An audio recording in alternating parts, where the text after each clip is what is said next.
Hi folks, this is all the fruit, and here I have a Piel de Sapo melon. Well, if you know the Piel de Sapo melon, you will probably scream, no, this is not the Piel de Sapo melon. Well, the Piel de Sapo melon may be the most popular melon in Spain. The name literally means skin of a toad, like toad skin, because its skin is supposed to look like a toad. It's also called futuro melon, probably because somebody thought it looks futuristic, or somebody thought this melon is the future. Well, it's definitely very successful in Spain, as in Spain is the main producer of fruit and veg in Europe. It has become quite well known and popular also in the rest of Europe, including Germany. Well, the Piel de Sapo melon does not look like this. Firstly, it's usually green, and secondly, like the skin of a toad, it has bumps and warts. They are also smooth Piel de Sapo melons, but they're usually not yellow. When I checked online, yeah, from time to time you see a yellowish melon, but a yellowish melon in a bunch of Piel de Sapos, but it's not the usual thing. And if you follow my channel, you know that I like melons a lot. I like eating them a lot, and I also like exploring their various varieties a lot. And well, about 3 years ago we had a great influx of over a dozen new melon varieties in 1 year.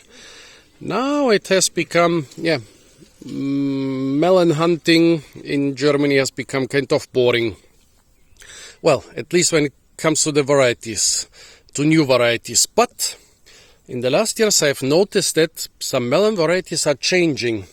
For example, the Bulgarian musk melon or cantaloupe melon, which is probably the variety Attila something, was it Attila 3 or Attila 5 or Attila 7, has changed a lot. Well, during my youth they were all quite uniform, and underripe ones were not tasty, and overripe ones had the consistency of a cooked potato, and fully ripe ones were of course good. Last year I found they look all very different and they taste all very different, including one that tasted of pickled cabbage. Then 2 years ago I found the canary melon. This one looks a lot more like a canary melon than a Piel de Sapo melon. By the way, if there was no green stuff here, it would totally look a canary melon. I found an aromatic canary melon and made a video of it. And this year I found many aromatic canary melons.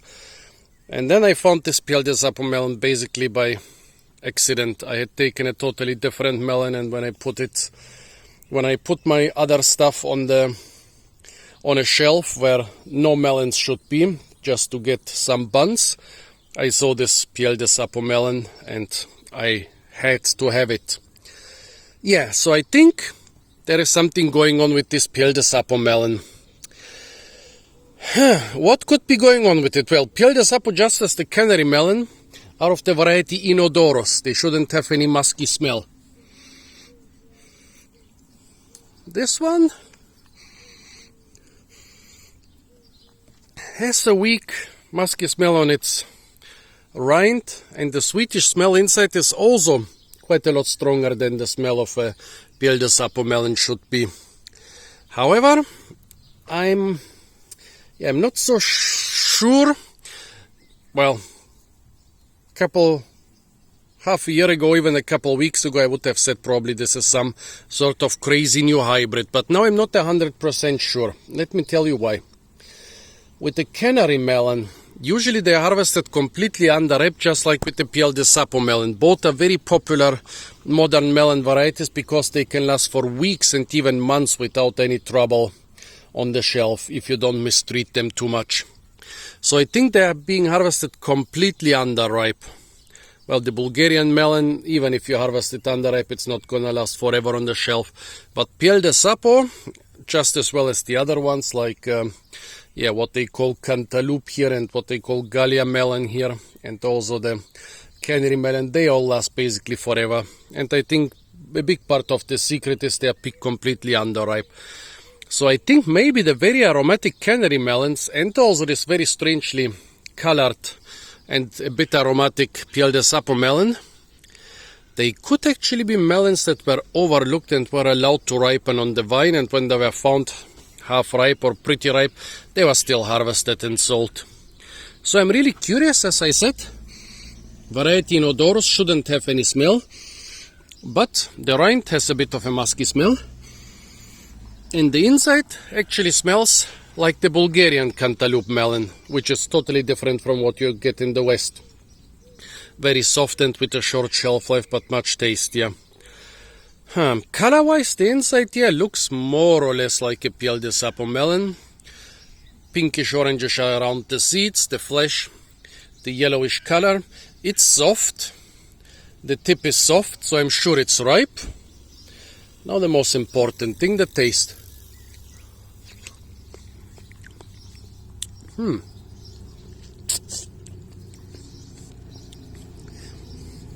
Yeah, totally tastes like a Piel de Sapo, yeah, or canary melon. The difference in taste is not very big. It is sweet, but not too sweet, which kind of contradicts the idea that it was left to ripen on the vine more than other ones. It has a mild melon flavor, but no musky flavor when I eat it. Sorry for the noise, folks, but if you want fruit and veg, you have to put up with noisy tractors. Yeah. So yeah, basically smells like a really ripe Piel de Sapo melon without being really sweet. A lot of those strange aromatic canary melons I bought in the last weeks, they were not just very aromatic, but also very sweet. So more confusing. If this thing was super sweet,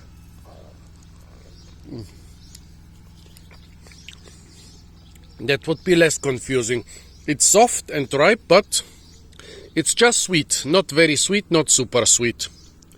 So what do you think, folks, about this smooth yellow Piel de Sapo melon?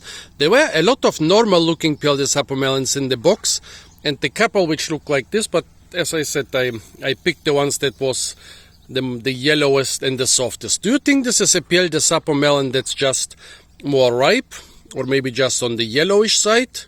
Do you think there is some hybridization going on? Tell me your ideas about melon varieties.